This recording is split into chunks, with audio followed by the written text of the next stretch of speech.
Ethan Ampadu, thank you so much for having us out here in Spezia. First of all, what a place. It's not too bad, is it? Yeah, no, especially on a day like today when the sun's out.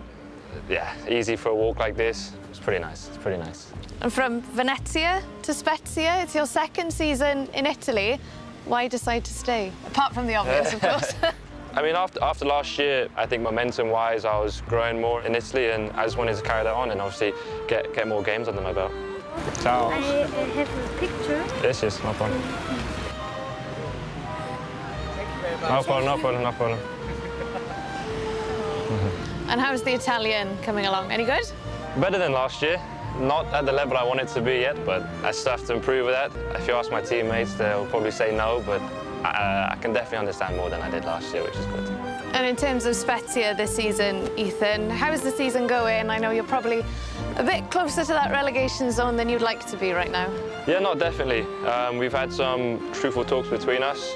Nothing too big, just making sure that, you know, we're all staying focused because it's not an easy league. We've had a bit of a difficult patch at the moment, but yeah, we're all working and fighting towards the same goal, which I think will help us out.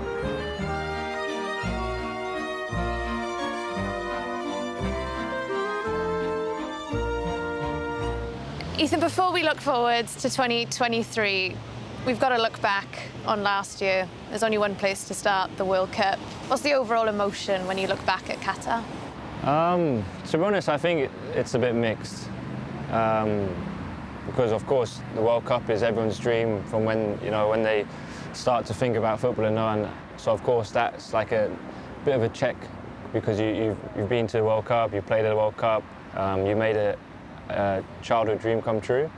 But then once you're there, you're not fantasizing. You want to get there, work, and show what you can do. And I think all of us players will hold our hands up and say that as a team we didn't quite show what we could do. And I think that's the most disappointing thing coming out of it, because I think if we really showed what we could do and played as we did to qualify, I think you don't know, things might not have gone different or they might have, but I think just having that thing in the back of your head when it's down to yourselves, when if you didn't perform as a team, then you've always got what ifs in your mind. But yeah, now that's gone and we can just use the experience to help us going forward. And Ethan, it feels very much like there's a big change happening with this squad now. Bale has retired, Joe Allen has retired as one of the young players. Only 22 years old. You've got 40 caps for Wales. You know, you'll now be expected to step up. You'll now be seen as one of the senior players. Are you guys aware of that, and how exciting is that for you? I don't know we're all young, and I don't know if we can be classed as senior players yet. We still have a lot to do and a lot to prove and a lot to show. But I know all of us will take responsibility if we're given the opportunity. We'll give everything we can to, now it's to qualify for the Euros. So that's the next step and the next goal. And I think, yeah, you can say there's a big change, but there's also the same mindset of wanting to achieve the Euros. And obviously it can be more difficult without great players like Bale and Joe Allen. But like you said, it's for us to try and step up to, fill in their big spots. With Gareth Bale retiring, the captain's armband is up for grabs. Rob Page has named you as a potential captain for Wales. How does that make you feel? Yeah. No, I think for any player it'd be an honour to captain your country. It's not something that I've thought about. I still have to try to prove to get into the team to be able to play some minutes. That's where my mindset's. But if I was to ever be given an opportunity in the future, I'd give my everything for the team as I think I do anyway, without having that. But yeah, it's not something I've thought about too much. We've still got a lot of senior players and a lot of leaders in our team, which is good and it helps us. But if it was to ever happen one day in the future, it'd be a massive honour for me. One question. What is your preferred position? Because there's always debate amongst the fans. Are you a defender? Are you a midfielder? I think I still have to make that decision up. I think for the moment, I'm hoping it can be a benefit that I can play in two positions or maybe more. I feel comfortable playing in multiple roles. But yeah, maybe I think in the future to real nail down one position to help me reach the top of that. But for the moment, I just take every opportunity I can to play and try to do whatever I can for the team.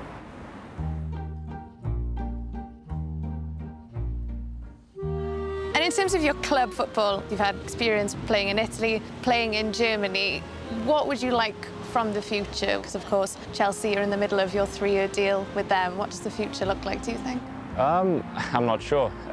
You can have dreams for the future, and of course every player wants to be settled at one club. But for the now, and I think the position I'm in, I need to focus on the present, because if I take an eye off what's happening now, then ultimately my dreams of what I want in the future won't happen. So you have to take every day as it comes, work hard every day, and then hopefully all your dreams can happen later on. But how much has it benefited you, and would you advise young players to go out not only on loan but to also experience European football, to experience new countries? Because I can imagine it's pretty amazing. No, definitely. Unfortunately, I've not really had that side of me where I was scared to go abroad. Obviously, you miss home.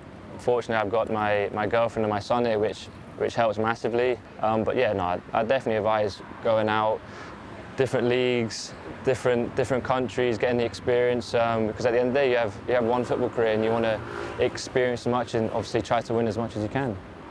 And I love the picture you posted on Instagram of your little boy watching you play at the World Cup. That must be so special for you. He probably doesn't have a clue what was going on, but for me, for my girlfriend, for my family to be around that it's a very special moment. Looking ahead, Ethan, that game against Croatia is just around the corner. It's bonkers how quickly it's come around, actually. How excited are you for this campaign? And is there a sense of you just want to get back out there, put Qatar behind you and show exactly what you can do as a team? No, definitely, exactly that. I think, obviously, about the next game coming up, I think we've all put Qatar behind us. We've all taken what we can from it. We all enjoyed the experience, of course, not playing as well as we can. But yeah, now it's the Croatia away, and that's all everyone's mindset will be on. And like I said, it comes back to having dreams when you're a kid. You want to play in Euros, you want to play in World Cups. Now we've got the chance to try to qualify for another Euros, and hopefully we can take the experience we've learned and yeah, try to qualify for that. And yeah, we don't want to talk too much in the future, but yeah, we're definitely excited and ready for it. Ethan, thank you so much for your time. Thank you for having us out here in Italy. I've definitely had worse interview spots, I'll tell you that. It's not a bad place, is it? It's not a bad place. And good luck for the rest of the season. Thank you very much. We'll see you in Croatia in March. Hopefully so. Thank you very much.